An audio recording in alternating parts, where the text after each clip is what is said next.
Hello everyone, welcome back to our YouTube channel polytechnic Guruji.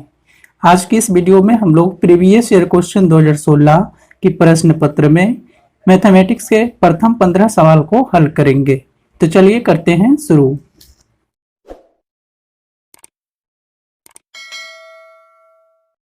आज का हमारा पहला क्वेश्चन आपके स्क्रीन पे दिख रहा होगा।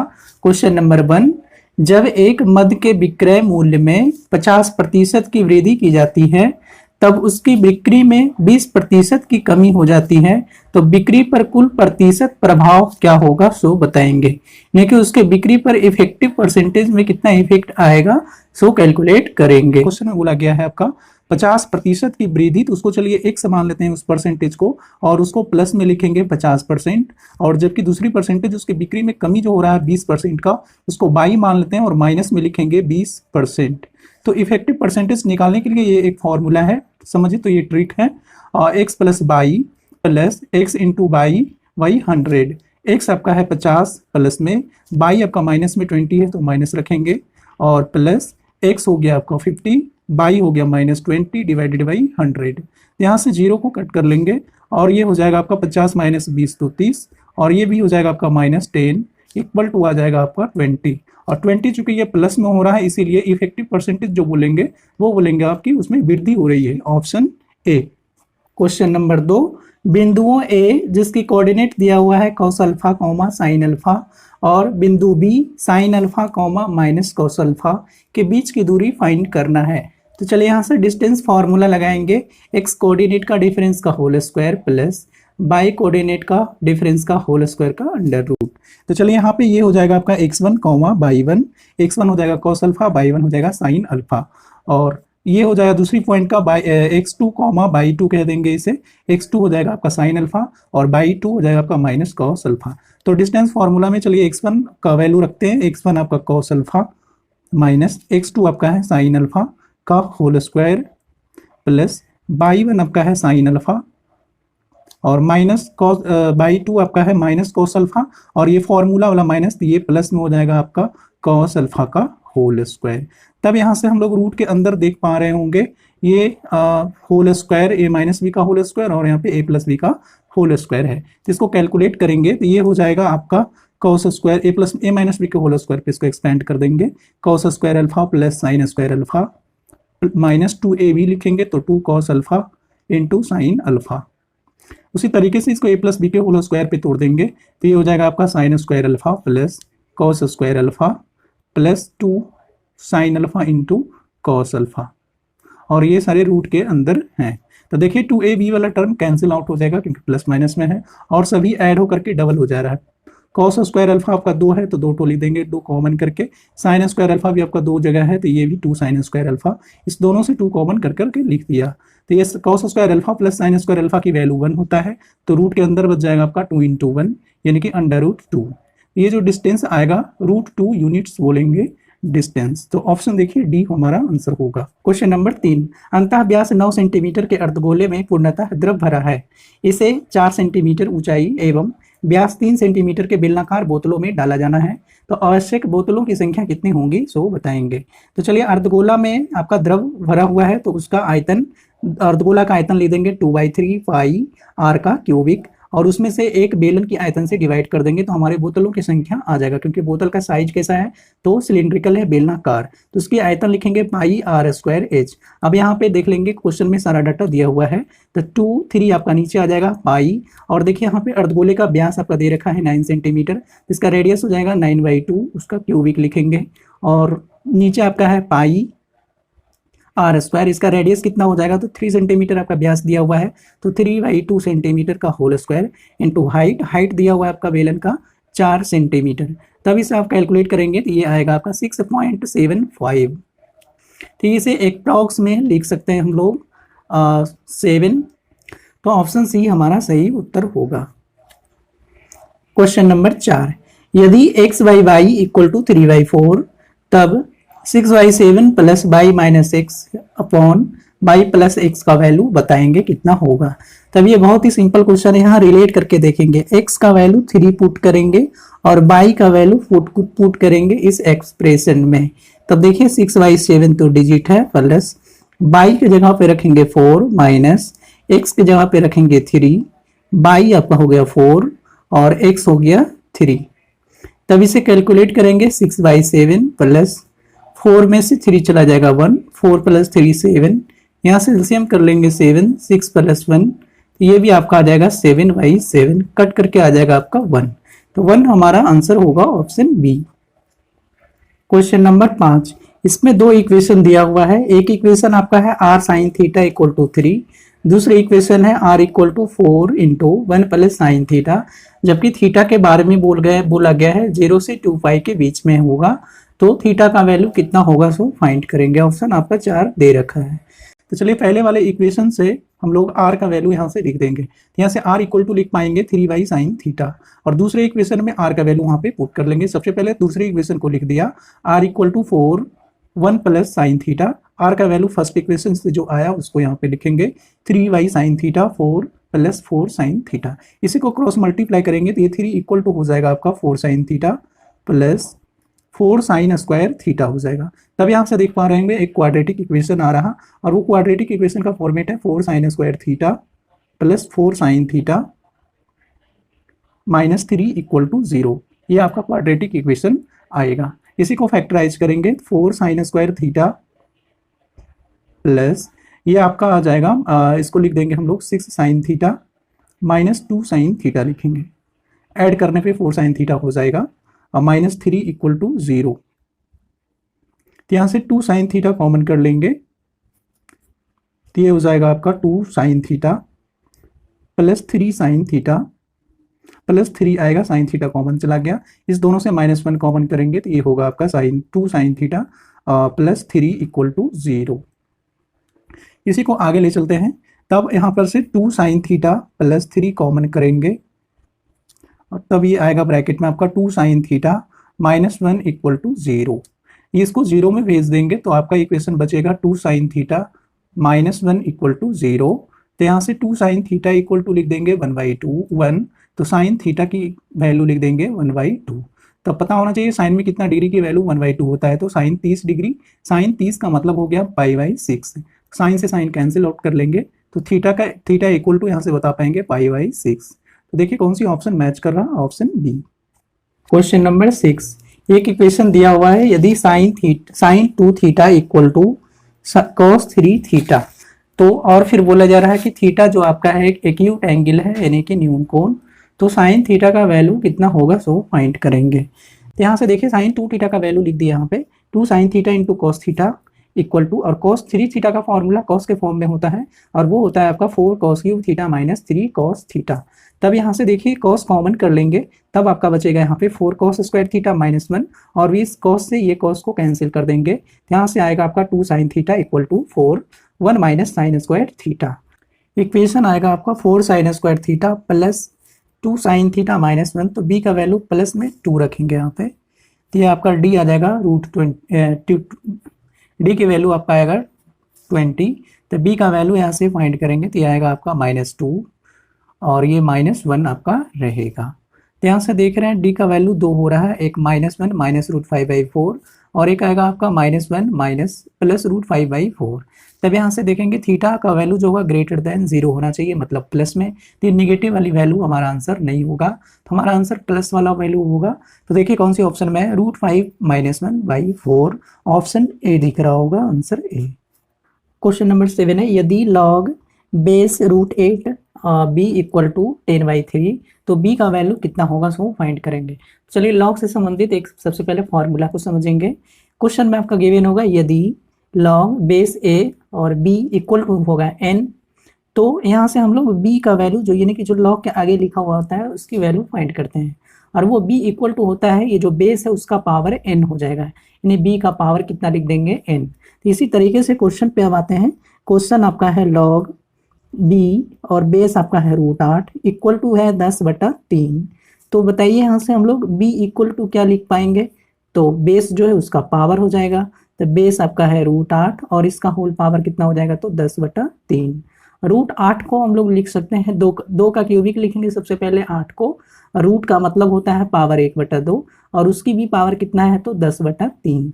इस 3 से 3 काट देंगे, ये आपका 2 से 10 कट जाएगा 5, तो फाइनली 2 का पावर कितना बच रहा, 5, और 2 का पावर 5 को हम लोग बोलते हैं 32 होगा, और यही हमारा आंसर होगा ऑप्शन डी। क्वेश्चन नंबर 8, आंकड़ा दिया हुआ है, इसकी माध्यिका बताना है। तो सबसे पहले इस आंकड़ा को इंक्रीजिंग ऑर्डर में लिख लेते हैं। तो सबसे छोटी संख्या देखिए कौन सी है, आपका 12 से बड़ा आपका 18, फिर आपका हो जाएगा 19, फिर इसके बाद की संख्या आपका है 23, फिर इसके बाद की संख्या है 26। 1 2 3 4 5 6 7 काउंटिंग कर लेंगे, 1 2 3 4 5 6 7। तब यहाँ देखिए 7 शुरू से 3 और लास्ट से 3 टर्म को मार्क कर लेंगे, तो बीच में जो भी टर्म बचेगा वही हमारा मीडियन होगा, माध्यिका। इसी को हम लोग कहेंगे माध्यिका, और ये माध्यिका कितना आ गया, तो वो आपका आएगा 18। यही हमारा आंसर होगा ऑप्शन बी। क्वेश्चन नंबर 9, यादृच्छिक रूप से 2 पूर्णांक चुने जाते हैं। यादृच्छिक का मतलब हो गया आपका at random. At random 2 integers को चुनते हैं और उन्हें गुना किया जाता है, तो गुणनफल सम पूर्णांक हो गए, यानी कि इवन नंबर्स होगा, इवन इंटीजर होगा, उसकी प्रोबेबिलिटी प्रायिकता बताना है।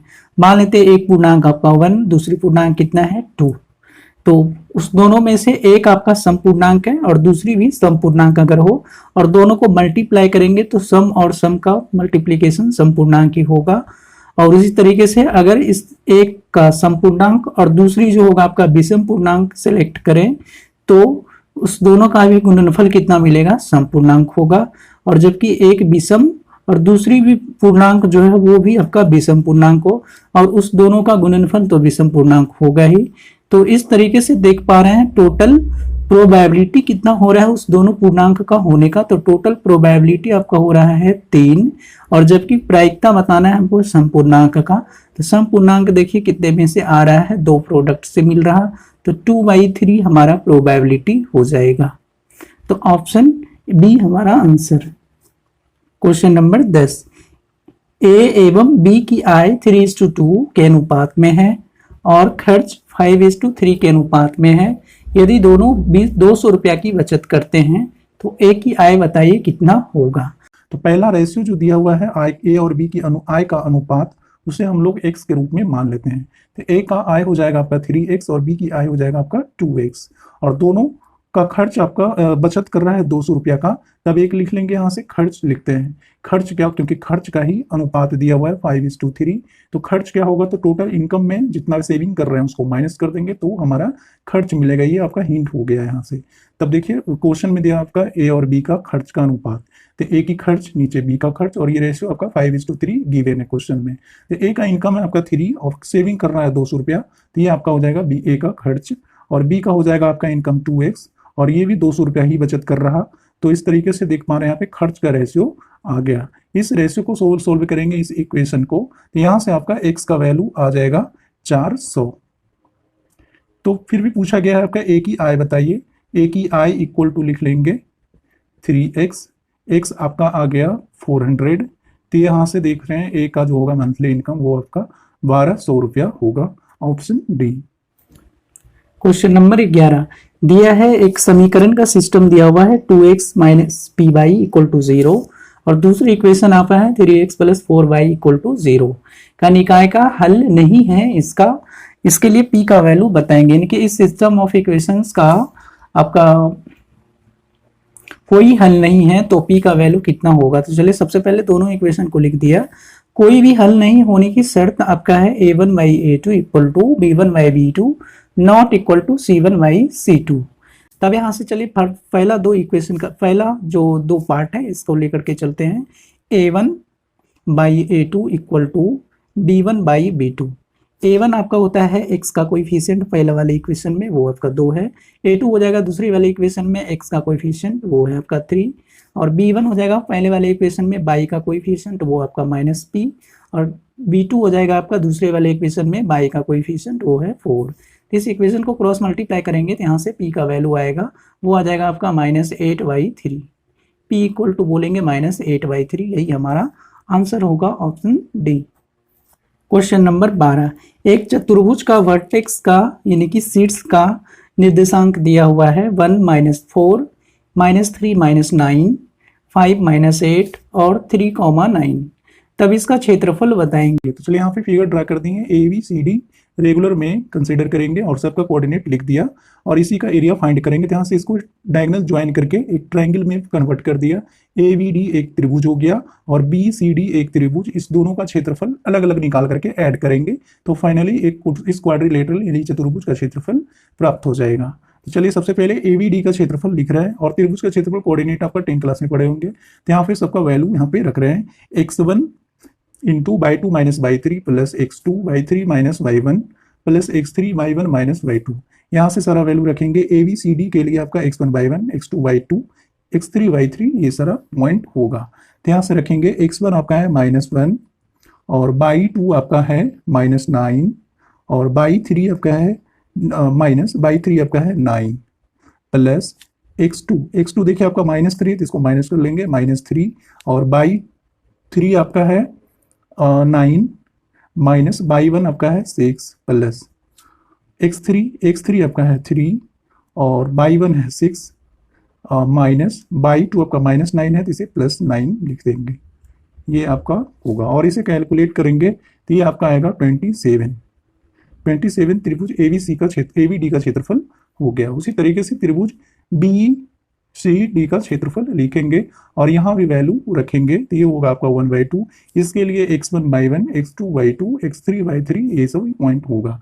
तो यहाँ से वैल्यू रखेंगे x1 आपका -3, एक बाई 2 आपका है -8 माइनस बाई 3 आपका है -9 प्लस x2 5 -5 है x2 तो ये इसको प्लस x2 आपका है 5 इंटू बाई 3 आपका 9 प्लस माइनस बाई 1 आपका है -9 तो ये +9 हो जाएगा प्लस 3 बाई 1 आपका है -9 प्लस बाई 2 आपका है -8 ये तो ये प्लस में आपका 8 हो जाएगा और इसी को कैलकुलेट करेंगे तो ये आएगा आपका 69।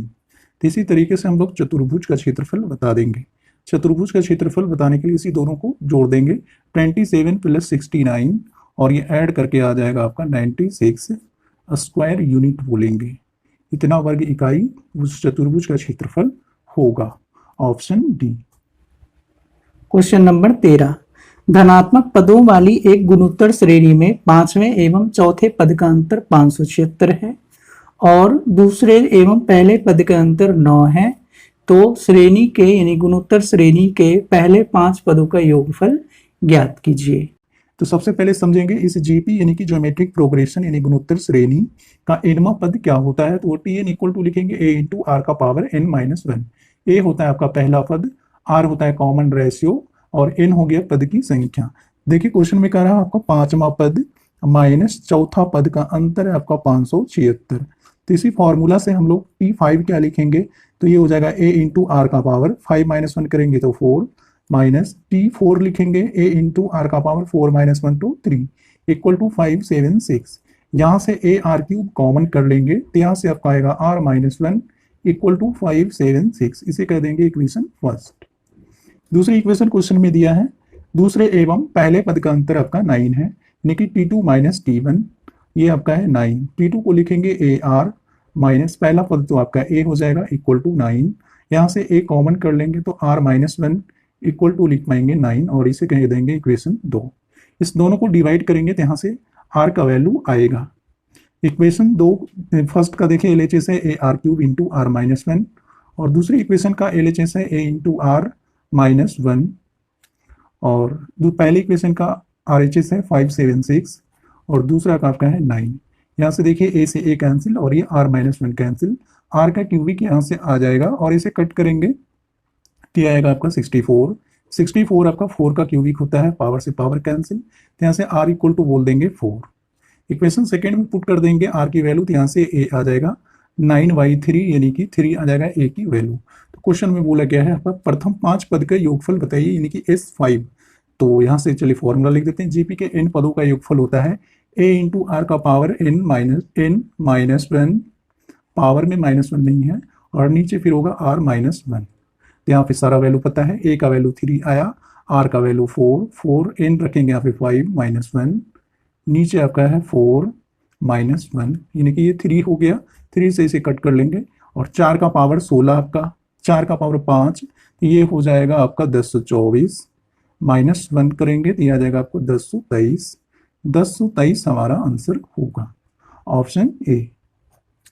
क्वेश्चन नंबर 14, प्रथम n प्राकृत संख्याएं का प्रसरण यानी कि वेरिएंस बताना है, कितना होगा।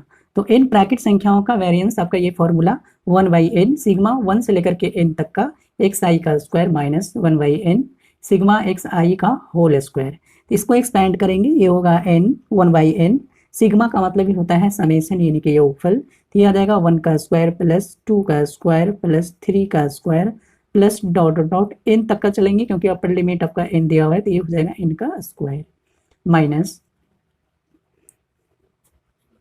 उसके बाद आपका है 1/n और इस पूरा का होल ब्रैकेट, इसको लिखेंगे 1 + 2 + 3 प्लस डॉट डॉट, ये भी अप टू n तक चलेगा, इस पूरे का होल स्क्वायर है।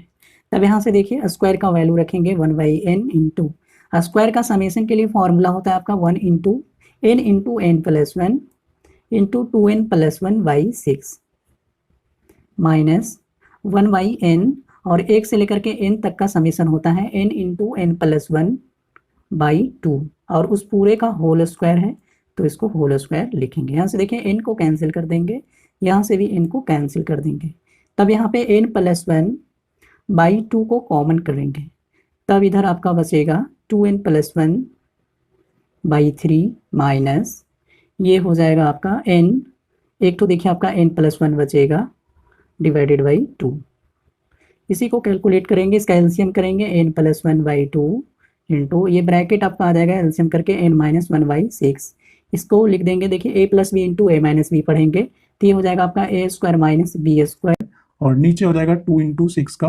12 है, तो ये हो जाएगा आपका n² - 1/12, यही हमारा आंसर होगा। तो देखिए कौन सी ऑप्शन मैच कर रहा है, ऑप्शन ए। आज का हमारा लास्ट क्वेश्चन नंबर 15, एक अर्धवृत्त में निहित किए जा सकने वाली अधिकतम क्षेत्रफल वाले त्रिभुज का क्षेत्रफल ज्ञात कीजिए, जबकि अर्धवृत्त का त्रिज्या होगा r सेंटीमीटर। तो चलिए देखिए आपका ये एक अर्धवृत्त है, इसमें एक त्रिभुज, सबसे बड़ी त्रिभुज जो इसमें बनी जा सकता है उसी का क्षेत्रफल बताना है, जबकि अर्धवृत्त का त्रिज्या r दिया हुआ है। तो ये भी देखिए हाइट हो जाएगा और यही वृत्त का त्रिज्या ही होगा, ये इसे भी r लिखेंगे। तो इस तरीके से त्रिभुज का क्षेत्रफल लिखेंगे। त्रिभुज का क्षेत्रफल का सिंपल फॉर्मूला जो होता है बेसिक फॉर्मूला 1/2 आधार गुना ऊंचाई, यही फॉर्मूला अप्लाई कर देंगे। 1/2 आधार आपका कितना हो जाएगा, तो r + r हो जाएगा और ऊंचाई देखिए ये भी r ही है, तो ये हो जाएगा 1/2, ये ऐड होकर के हो जाएगा 2r × r, 2 से 2 कैंसिल, ये आ जाएगा आपका r²। त्रिभुज का क्षेत्रफल हो जाएगा r² यूनिट्स, ऑप्शन सी। आप सबको इन्फॉर्म कर दूं कि बिहार पॉलिटेक्निक प्रवेश परीक्षा का वर्ष 2003, 2010, 2015 और 2016 के प्रश्न पत्र में फिजिक्स, केमिस्ट्री एंड मैथमेटिक्स के संपूर्ण सवालों का हल देखने के लिए पॉलिटेक्निक गुरुजी चैनल के प्लेलिस्ट को विजिट कीजिए। और आप इस चैनल पे नए हैं तो चैनल को सब्सक्राइब कर लीजिए और हमारी वीडियो सबसे पहले देखने के लिए बेल आइकन को भी प्रेस कर लीजिए। धन्यवाद।